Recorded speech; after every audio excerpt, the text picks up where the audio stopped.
Perfecto, vamos a orar entonces. Padre, te damos gracias por este tiempo, Señor. Venimos a ti, Señor, con hambre, con sed, con ganas de escuchar de ti, Señor. Y sí, es cierto, no hay tecnología, Señor, pero como dije en la mañana, ¿cuántas personas, Señor, cuántas congregaciones alrededor del mundo se reúnen debajo de un árbol, Señor, y predican tu palabra, Señor, y la gente a veces está ahí 2, 3, 4, 5 horas y no se duermen, están despiertos, escuchando y deseosos de conocer más quién eres tú, tu carácter, Señor, y bueno, estamos aquí para eso, Señor, para que tú nos hables, para que tú nos des instrucciones, Señor, de lo porvenir, Padre Celestial, así que bautízanos con el poder de tu Espíritu Santo en esta mañana, Señor, bautízanos con ese poder que nos hace sensibles, Señor, a escuchar tu voz, Señor. Oramos agradecidos por ello en el nombre de Cristo Jesús. Amén. Una niñita le estaba contando a su profesora la historia de la ballena que se tragó a Jonás en la Biblia. No sé si ustedes la han leído ya, la han escuchado, que Jonás fue tragado por una ballena. Eso es verdad.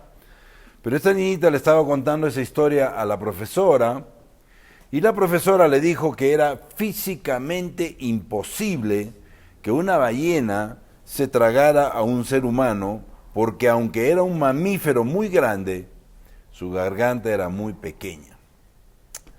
La niña afirmó una vez más que Jonás había sido tragado por una ballena.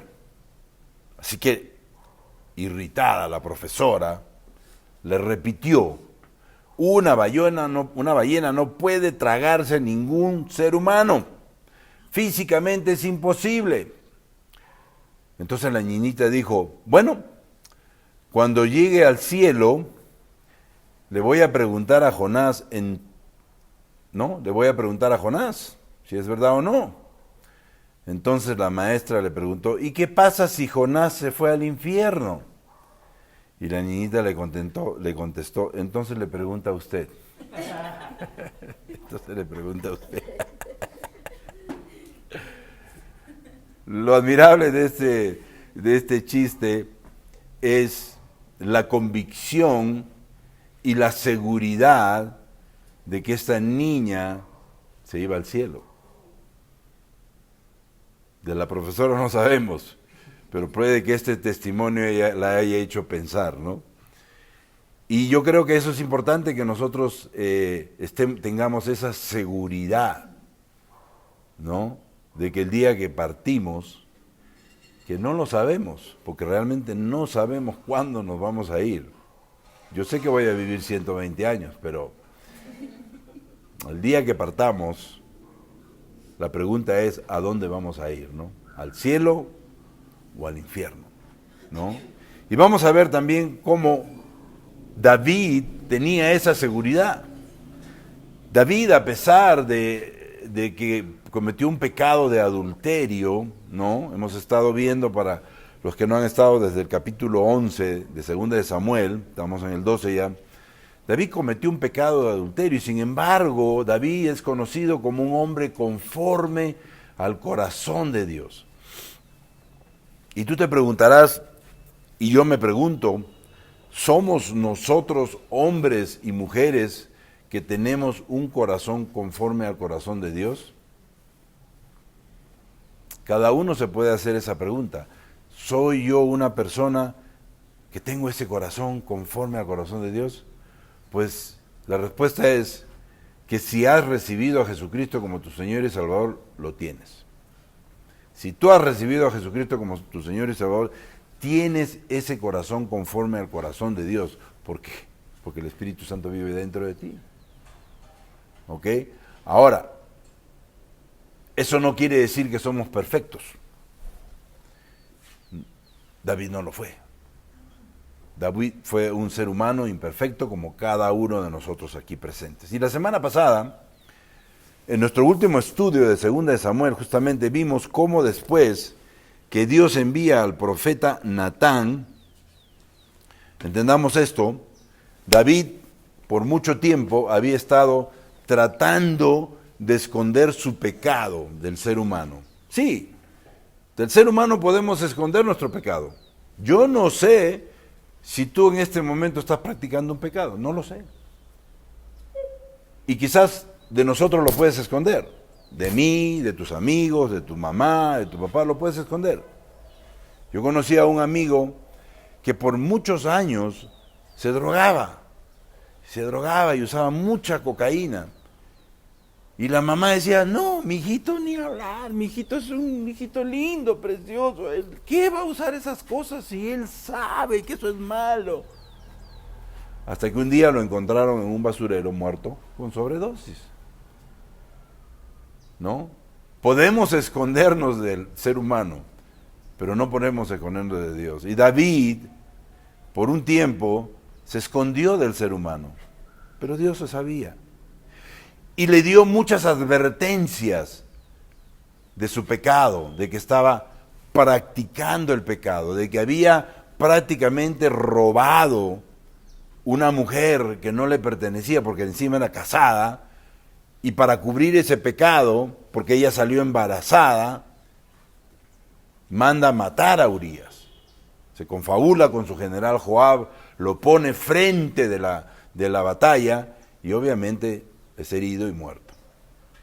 Y él dijo, ahora sí cubrí mi pecado, ¿no? Ahora sí mi pecado está cubierto, nadie se va a enterar, yo voy a tomar a Betsabé, voy a ser el héroe de la película, me voy a tomar a Betsabé como el rey que rescata a las viudas, ¿no? Y estaba buenaza según él, y me la voy a traer y va a ser mi esposa. Y de esa manera tengo el bebé, nadie sabe que el bebé es mío, sino que es de Urías y yo lo voy a tomar y voy a ser un tremendo héroe. Pero no contaban con la astucia de nuestro Señor. Y la semana pasada justamente vimos en nuestro último estudio de 2 de Samuel, cómo después que Dios, después de tantas advertencias, Dios envía al profeta Natán a confrontar al rey David. Y acordémonos, Natán no sabía nada. Esto fue una revelación de Dios a Natán. ¿Cómo lo hizo? No lo dice. Sería que estuviera durmiendo y de repente vino a su mente, o sería que Dios le habló y le dijo, oye, vete donde David y confróntalo porque está en pecado. Que ha robado a la mujer de Urías, la ha embarazado, ha matado a Urías, o sea, ha pasado de adúltero a asesino. Y Natán se fue a confrontar al rey David. Y dijimos que no debe haber sido fácil para él esa caminata rumbo al palacio y ahora tengo que confrontar al rey David. Puede que esta sea la última vez que me vean, porque normalmente un rey cuando era confrontado mandaba decapitar a la persona. ¿Sabes qué? ¿A ti qué te importa? Yo soy el rey. ¿Tú quién eres? Mátenlo, córtenle la cabeza. Juan Bautista, el Bautista fue decapitado por el rey, ¿no? Y él era el que proclamaba el mensaje de arrepentimiento y le dijo sus grandes verdades al rey.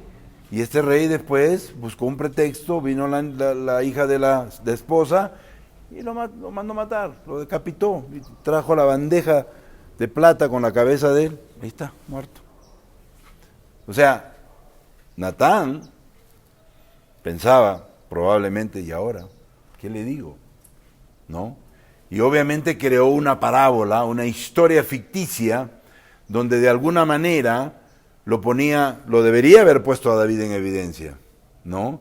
Natán fue y confrontó al rey David, y David no se dio cuenta de la historia. O sea, David sabía él creía que la historia era verdadera, que lo que había pasado era cierto, y David incluso decide aplicar todo el peso de la ley sobre ese culpable, ¿no? Un rey rico que le quita la ovejita al rey pobre, al pobre, para darle de comer a la visita, ¿no?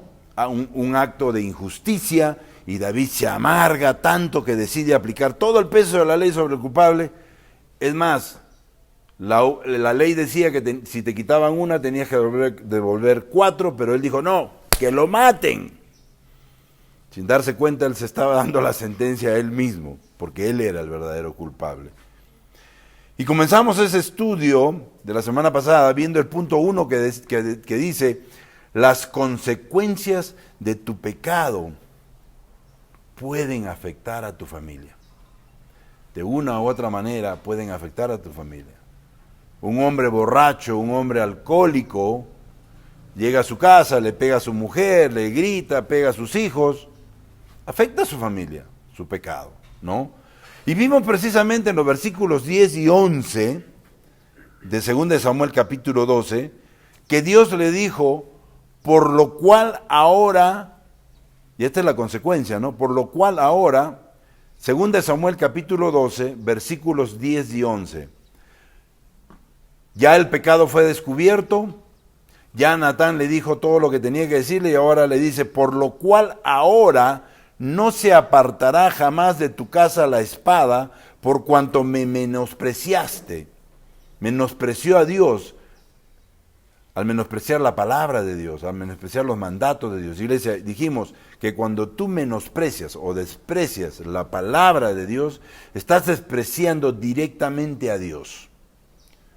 Y tomaste la mujer de Urías Eteo. Mira que todavía no dice, y tomaste a Betsabé, porque hasta ese momento en el pecado era la mujer de Urías Eteo, para que fuese tu mujer. Así ha dicho Jehová en el versículo 11, he aquí yo haré levantar el mal sobre ti de tu misma casa, y tomaré tus mujeres delante de tus ojos, y las daré a otro que se acostará con tus mujeres a la luz del sol. ¿Cómo tomarías tú ese mensaje de Dios? Más que mensaje es una promesa. Si Dios te está diciendo, voy a usar la espada en contra de tu familia. ¿Tú quieres que Dios miente? No. Este era el castigo y la promesa de Dios, que desde ese día en adelante David conocería lo que sería la violencia y el derramamiento de sangre entre los miembros de su familia. Y obviamente así fue. Lo vamos a ver más adelante, pero obviamente sucedió. Y luego vimos el punto 2 que dice, si te arrepientes, Dios perdona tu pecado. Pero muchas veces no te salvas de las consecuencias. Iglesia, a David, después de ser confrontado por el profeta Natán, no le quedó más remedio que reconocer su pecado. Acordémonos que David no reconoció su pecado voluntariamente. Tuvo que venir alguien a confrontarlo, que es peor. Una cosa es, ¿sabes qué, Señor? Hice esto, perdóname, me arrepiento de mis pecados. Pero otra cosa es que sigas empecinado en practicar el pecado hasta que viene alguien y te confronta de parte de Dios. Natán lo confrontó, no le quedó más remedio que reconocer su pecado, y por eso le responde a Natán, pequé, Natán, pequé, tiene razón, pequé. Y aquí él habló de sí mismo. David no dijo, nosotros hemos pecado. O sea, no la metió a Betsabé en el rollo, a pesar de que era cierto que él no era el único pecador. Sin embargo, David sabía que tenía que lidiar con su propio pecado de la misma manera, iglesia, y esto es una lección para nosotros, de la misma manera que cada uno de nosotros tenemos que lidiar con nuestro propio pecado. Tú no tienes que lidiar con el pecado del amigo, tú no tienes que lidiar con el pecado de tu papá, de tu mamá o de un familiar, no, tú tienes que lidiar primero con tu propio pecado, primero tienes que sacarte la viga que tienes en el ojo para poder sacarle la paja del ojo ajeno. Entonces, David sabía que tenía que lidiar con su propio pecado. Él estaba en problemas, él había cometido adulterio. Tengo que lidiar con este pecado. David mostró responsabilidad. Una responsabilidad personal por su pecado. Y por eso agrega a su confesión diciendo, pequé. Y esta parte es muy importante, iglesia, que recordemos. Pequé, ¿qué dice después? Contra Jehová. No solamente que había pecado, no. Él reconoció que contra el que había pecado realmente fue contra Jehová. En otras palabras, David reconoció que contra el que realmente había pecado era contra Dios. Así que recordemos esto, iglesia, que cuando pecamos no es contra la persona que estamos pecando, no es contra la iglesia o contra nosotros mismos que pecamos. Es contra Dios que pecamos, y eso es lo que estaba reconociendo David. Así que la confesión de David es un buen ejemplo para todos nosotros, ya que puso la culpa directamente en él. Como dice, puso la culpa en sus hombros. Y al hacerlo, no minimizó su ofensa. No dijo, no puso excusas, ¿no?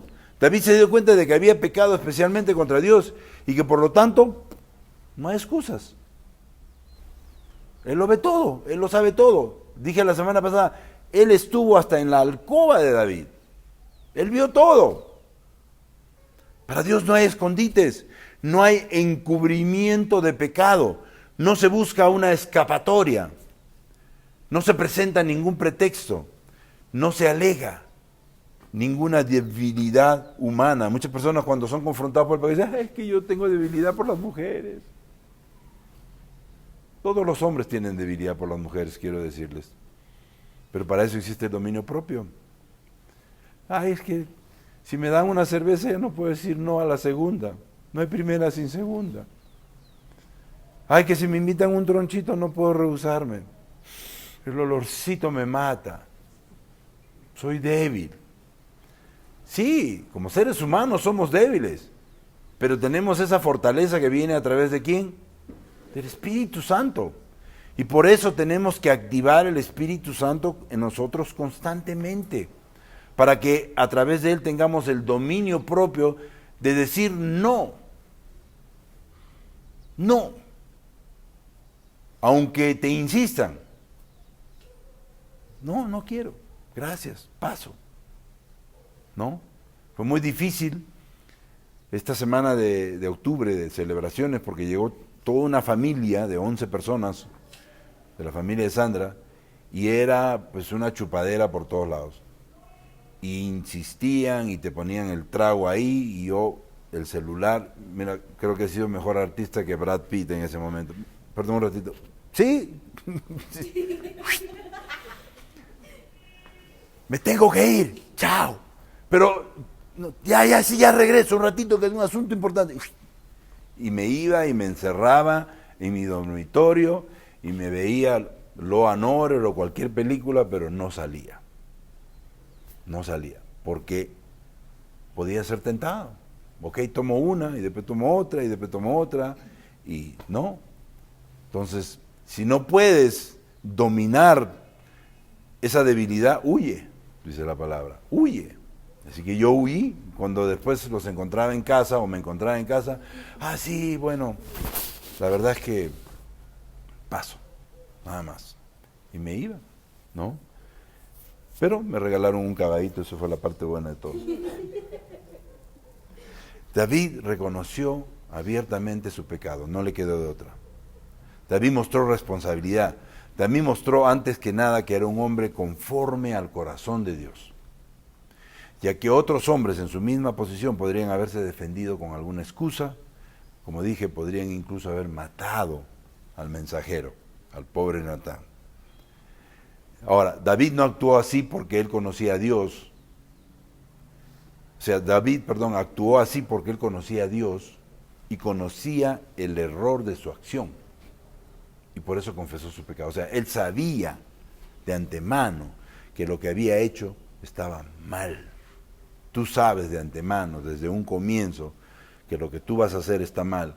Y si aún así lo haces, pues pasas de ser pecador a ser practicante del pecado. Gran diferencia. Así que luego Natán dijo a David, también Jehová perdona tu pecado. Dios vio su corazón verdaderamente arrepentido y lo perdonó. ¿Qué quiero decir con esto? Podemos venir y pedir perdón, sí, me arrepiento, aquí, como decir, han venido y han llorado, ay sí, Señor, sí tienes razón, que yo sé. A la semana, a las 2, al mes, otra vez, y otra vez, y otra vez. En este caso, Dios no escuchó las palabras de David. David dijo, pequé contra Jehová. Qué bueno, qué lindo, qué precioso, qué tal frase, ¿no? Pequé contra Jehová, sí. Podríamos verle la cara inclusive de arrepentido.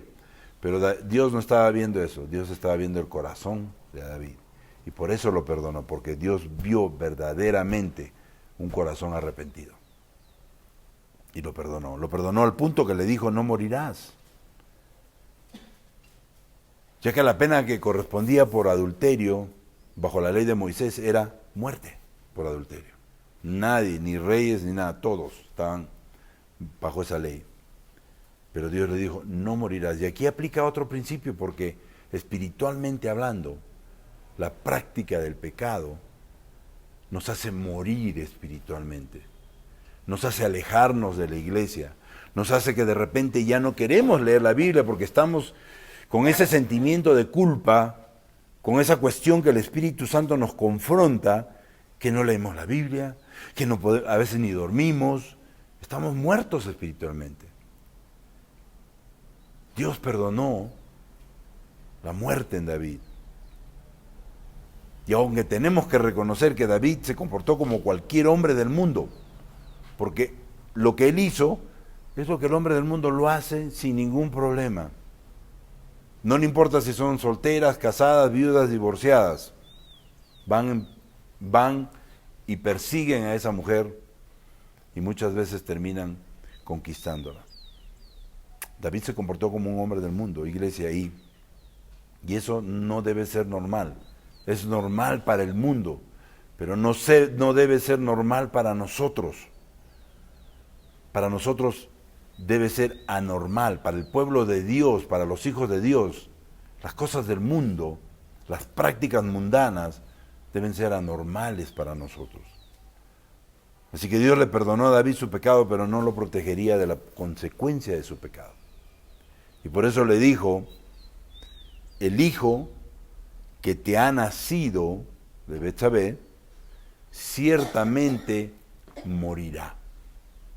David tendría que enfrentar la consecuencia de su pecado, empezando con la muerte del hijo recién nacido de Betsabé, que sería, recuerda la semana pasada hablamos que iban a ser 4, por una ovejita, 4, por la muerte de Urías, 4, así que el hijo de Betsabé sería el primero de los 4 hijos que tendría que pagar por la muerte de Urías, ¿no? Después del hijo de Betsabé fue Amón, después fue Absalón y Jotajías, etcétera, etcétera.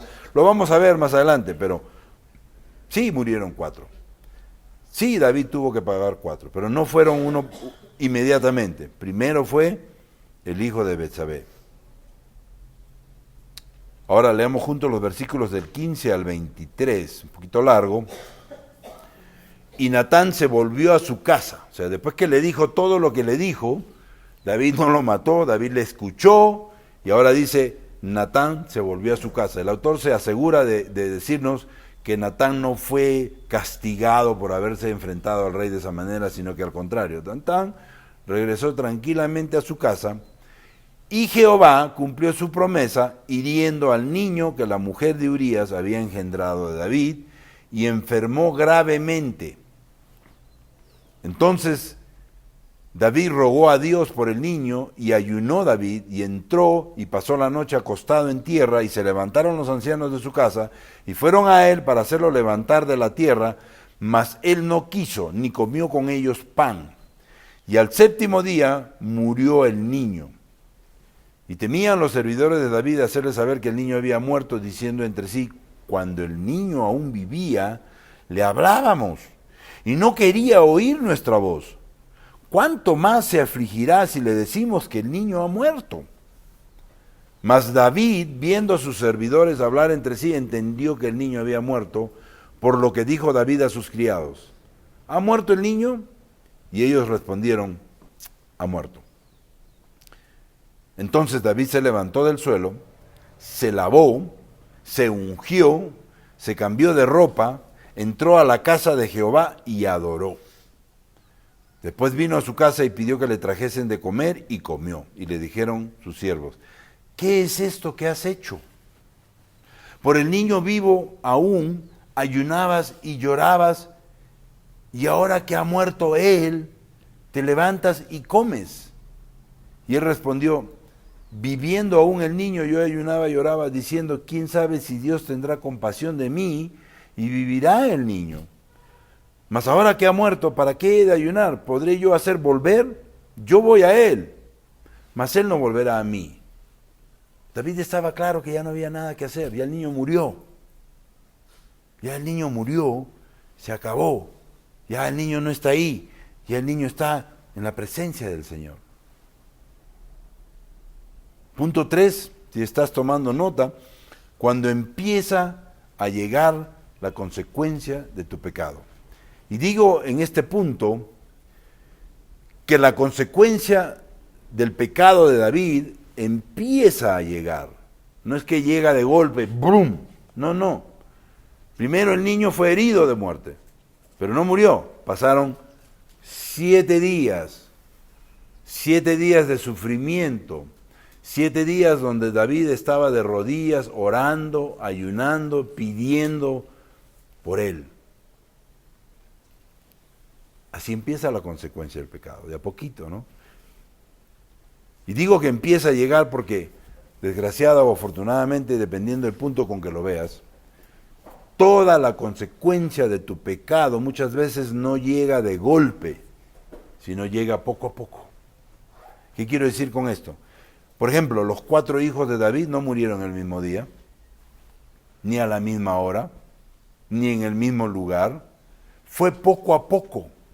Y aquí vemos que precisamente, ni bien se fue Natán, la consecuencia del pecado de David empieza a llegar. David confiesa su pecado, David se arrepiente de su pecado, pero la consecuencia empieza a llegar.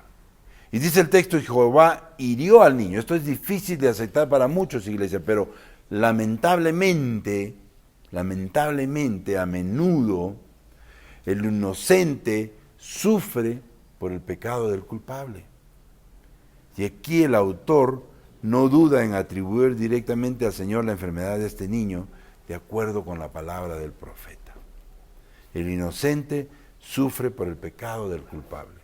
Es verdad, la semana pasada alguien me dijo, sí, Juan, antes cuando yo me emborrachaba y cobraba y me tiraba todo el dinero, llegaba a mi casa y mis hijos no tenían que comer, y mis hijos sufrían porque no había ni siquiera un pan en la mesa. El inocente sufre por el pecado del culpable. Y Dios, aunque suene feo decirlo, pero Dios utilizó a este niño como un instrumento de corrección para David y Betsabé. Y podemos confiar plenamente que el consuelo de Dios se extendió al pequeño en medio de su sufrimiento. Dios cubrió a este niño todo ese tiempo que él estuvo ahí sufriendo. Dios estuvo con él. Pero estoy seguro que ver a su pequeño hijo sufrir por varios días, 7 días para ser exacto, número perfecto, fue más trágico y doloroso para David y Betsabé que para el niño. ¿O no? Siempre que un ser querido muere, especialmente ese tiempo de sufrimiento que tú estás a su lado, es difícil, es doloroso. Pero siempre que ese ser querido muere, y especialmente si es un niño, a pesar que sabemos que va a la presencia del Señor, el sufrimiento es muy grande, ¿no? La pérdida de un ser querido, ya no lo vas a ver, te duele hasta que te acostumbras, pero al comienzo es difícil, ¿no? Y fue difícil para David y Betsabé. ¿Pero qué nos enseña esto, iglesia? Esto nos enseña un principio muy importante, que incluso cuando el pecado es perdonado, hay un precio que pagar. Dios no simplemente pasa por alto o excusa nuestro pecado. Si se recibe perdón, sí, se recibe perdón, pero se paga un precio y a menudo una parte inocente es la que paga ese precio por el perdón. Luego el texto sigue diciendo que la mujer de Urías había dado a David. Aquí el autor de este libro se asegura de referirse a Betsabé como la mujer de Urías todavía. Y aunque Urías había muerto y David estaba legalmente casado con Betsabé, y esto se debe que cuando el niño fue concebido, Urías aún estaba vivo y Betsabé aún era su mujer.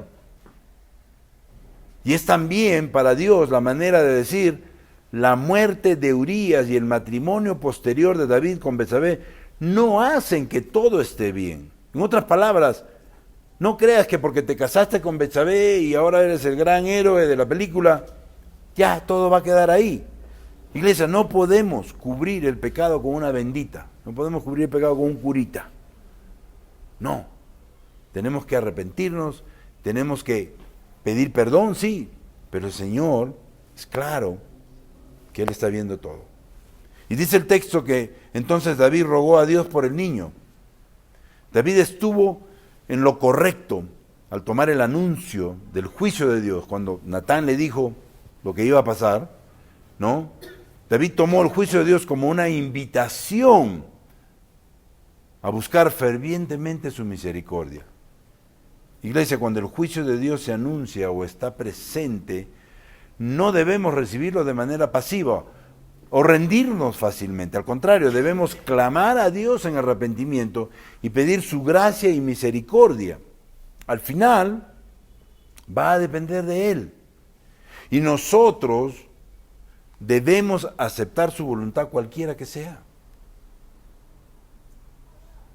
Luego dicen los versículos del 16 al 18, entonces David rogó a Dios por el niño, ayunó, entró y pasó la noche acostado en tierra, y al 7º día murió el niño.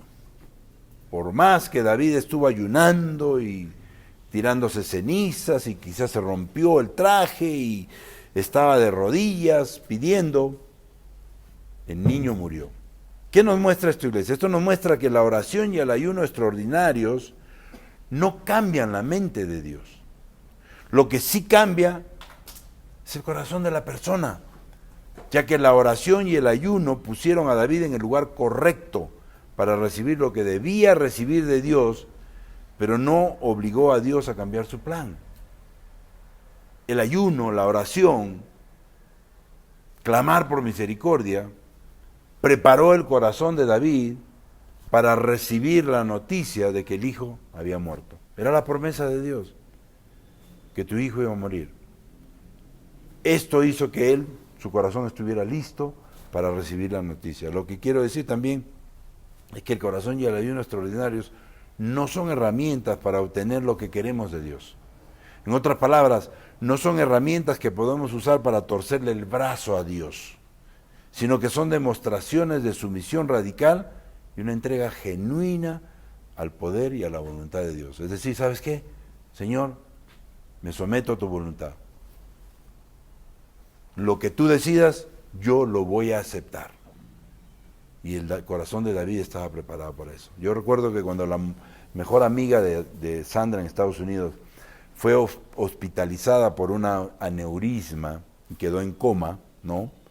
Sandra ayunó y oró por días. Clamó al Señor por misericordia, clamó al Señor por un milagro.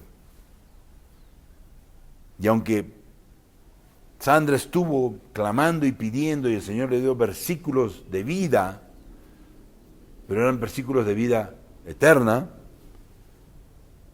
a Sandra le costó mucho aceptarlo, pero al final tuvo que aceptar la voluntad de Dios, porque esa fue la voluntad de Dios, llevársela. Dice el texto que al 7º día murió el niño. El niño de todas maneras murió. La promesa de Dios se cumplió, como siempre. Pero en realidad el castigo recayó sobre David y Betsabé y no sobre el niño, ya que ellos fueron los que sufrieron la pérdida. Dice el versículo 20 que entonces David se levantó del suelo, se lavó, se ungió, se cambió de ropa, entró a la casa de Jehová y adoró. Después vino a su casa y pidió que le trajesen de comer y comió. Esto nos muestra, iglesia, que la oración y el ayuno extraordinarios de David fueron respondidos. No de la manera que él quiso. Y muchas veces pasa así. Tú estás pidiendo una cosa, pero el Señor te responde con otra. Y tenemos que aceptar su voluntad. David la aceptó. Dice después que David entró a la casa de Jehová y adoró. David tuvo una sensación de paz cuando murió el niño, sabiendo que hizo todo lo posible para buscar la misericordia de Dios en un momento de castigo. Y la carta de Pablo en Filipenses 4:7 nos recuerda cuando nos dice, y la paz de Dios, que sobrepasa todo entendimiento, cuidará sus corazones y sus pensamientos en Cristo Jesús. Es esa paz que sobrepasa todo entendimiento que va a cuidar tus pensamientos, va a cuidar tu corazón. ¿De qué? Muchas veces esa paz cuida tus pensamientos y tu corazón de que puedas tener un resentimiento hacia Dios porque no hizo lo que tú quisiste que hiciera. ¿No? Y más bien enfocarte en la cruz y en lo que Jesús hizo por ti. Y eso debe bastarnos. La habilidad de David para adorar y honrar a Dios en tiempos de crisis es una demostración extraordinaria de fe y confianza espiritual. El libro de Hebreos 11:1 nos dice, ahora bien, la fe da firme certeza o seguridad de las realidades que se esperan, la prueba convincente de lo que no se ve. David tuvo fe en que Dios lo iba a escuchar, pero también tenía fe en que se iba a hacer su voluntad y que él tenía que aceptarla.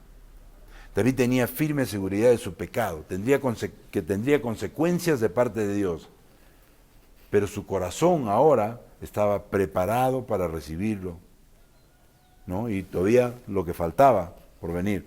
Pero luego dice en el versículo 23, mas ahora que ha muerto, ¿para qué he de ayunar? ¿Podré yo hacerle volver?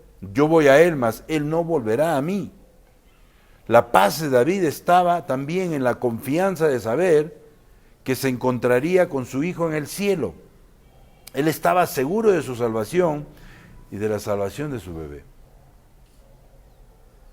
Esta semana creo que ha sido que hubo un memorial por la muerte del hijo de Eliana, y justamente Eliana lo dijo, mi hijo se fue, pero sé que mi hijo está en la presencia del Señor, y sé que yo un día me encontraré con él en el cielo. Y esa era la paz que tenía David, de saber que un día se encontraría con su bebé en el cielo. David estaba seguro de que vería a su bebé en el cielo, y esta es una indicación de que los bebés y los niños que no tienen uso de razón todavía, cuando pasen de este mundo al otro, creemos que irán al cielo. Pero hay un versículo en 1 Corintios 7:14 que dice, el apóstol Pablo, porque el esposo no creyente ha sido santificado, escuchen bien, por la unión con su esposa. Y la esposa no creyente ha sido santificada por la unión con su esposo creyente. O sea, la esposa santifica al esposo y a la familia por ser ella cristiana, aunque el otro no lo sea. Y viceversa, dice, si así no fuera, sus hijos serían impuros, mientras que de hecho son santos. O sea, los hijos y el esposo son santos por la santificación de la esposa o el esposo. ¿Qué nos quiere decir este versículo? Que esta es una promesa adicional de seguridad de que los hijos de los creyentes, al menos si uno de ellos lo es, son salvos hasta que lleguen a una edad de responsabilidad personal, a una edad en que tienen uso de razón. En otras palabras, una capacidad de discernir y decidir entre lo bueno y lo malo. Terminamos con estos versículos 24 y 25 que dicen, y consoló David a Betsabé su mujer, y llegándose a ella, se acostó con ella y le dio a luz un hijo, y llamó su nombre Salomón, al cual amó Jehová, y envió un mensaje por medio de Natán profeta, quien le puso por nombre Jedilla, por orden de Jehová. Punto 4, si estás tomando nota, punto último, Dios es misericordioso con los que se arrepienten. ¿Ok? David, un hombre conforme al corazón de Dios, tenía que arrepentirse, reconocer su pecado y continuar con su vida. En otras palabras, no quedarse ahí tirado, llorando y lamentándose por el pecado que había cometido. No, David tenía que levantarse, sacudirse, ya pidió perdón, ya se arrepintió, ya recibió la consecuencia, la primera, pero continuar con su vida. Y a veces pasa eso, iglesia, la gente practica el pecado, después se arrepiente, qué sé yo, pero no regresan a congregarse, no regresan a los caminos del Señor, sino al contrario, se alejan totalmente. Y si por alguna razón caemos en pecado, iglesia, no podemos quedarnos ahí. Tenemos que arrepentirnos, pedir perdón a Dios, levantarnos y continuar con nuestra vida. El libro de Josué 1:7 nos recuerda cuando nos dice, solamente esfuérzate y sé muy valiente para cuidar de hacer conforme a toda la ley que mi siervo Moisés te mandó. No te apartes de ella ni a diestra ni a siniestra, para que seas prosperado en todas las cosas que emprendas. No caer en pecado significa esforzarse y ser valientes, iglesia. No es fácil. En el mundo que vivimos hay tentaciones por todos lados. Tenemos que ser fuertes y valientes para decir no a las cosas del mundo, para decir no a las tentaciones y para obedecer toda la ley de Dios. Miren que no dice la ley de Dios, sino toda la ley de Dios. O sea, no podemos agarrar un pedazo de la Biblia y decir, esto sí, porque me gusta y me conviene, pero esto no. No, tenemos que obedecer toda la ley de Dios. Y dice el comienzo de este versículo 24, y consoló David a Betsabé su mujer. Y esta es la primera vez que el autor de este libro llama a Betsabé su mujer, la mujer de David. Antes de esto, ella es llamada la mujer de Urías. Solo ahora, después del castigo por el pecado, ella es llamada Betsabé su mujer. Porque el fruto de ese pecado fue ese hijo, ¿no? Pero luego dice, y llegándose a ella se acostó con ella. Esto muestra que Dios no ordenó que David abandonara o dejara a Betsabé, a pesar de que su matrimonio con ella fue originalmente pecaminoso. David debía honrar a Dios en el compromiso matrimonial que hizo, aunque comenzó en pecado. Y el apóstol Pablo ordena el mismo principio en 1 Corintios 7:17 cuando dice, fuera de esto, cada cual se comporte como el Señor le repartió. Y como Dios llamó a cada uno, y así lo ordenó en todas las iglesias. O sea, en parte este principio, en su contexto, nos advierte sobre tratar de deshacer el pasado cuando se trata de relaciones. Dios nos dice que nos arrepintamos de cualquier pecado que hayamos cometido y continuemos. Así que si tú estás casado con tu segunda esposa, después de haberte divorciado ilegalmente ante los ojos de Dios y te vuelves cristiano, no pienses que ahora debes dejar a tu segunda esposa para arreglar el pasado y regresar con la primera, ¿no? No.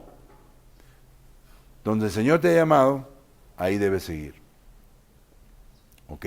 Ahí debes seguir. Luego dice el texto, y ella le dio a luz un hijo y llamó su nombre Salomón, al cual amó Jehová.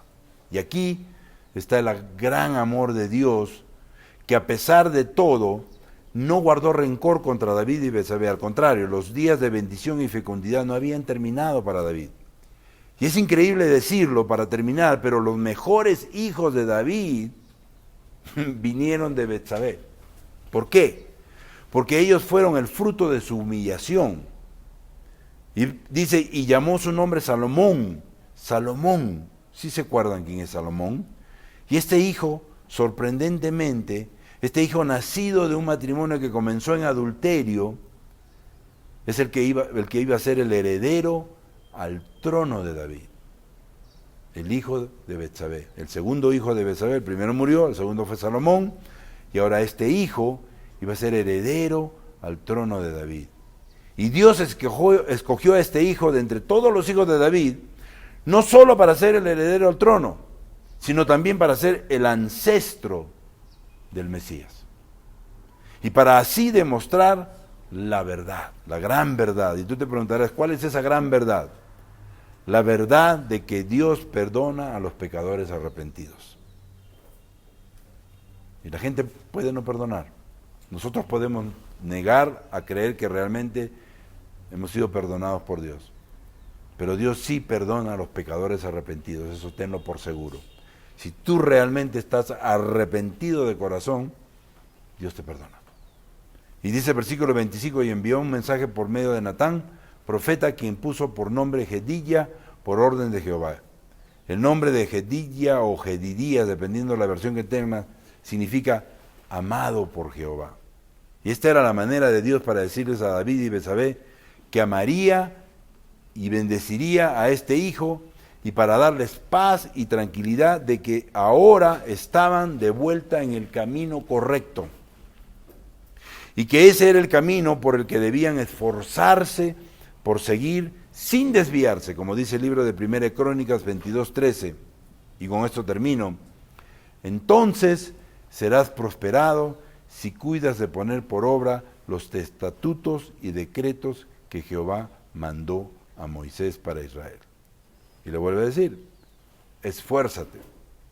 El camino de Dios, el camino del Señor, es un camino que necesita que nos esforcemos constantemente. Tenemos que esforzarnos. Por eso le dice, esfuérzate, pues, y cobra ánimo. No temas ni desmayes. Amén.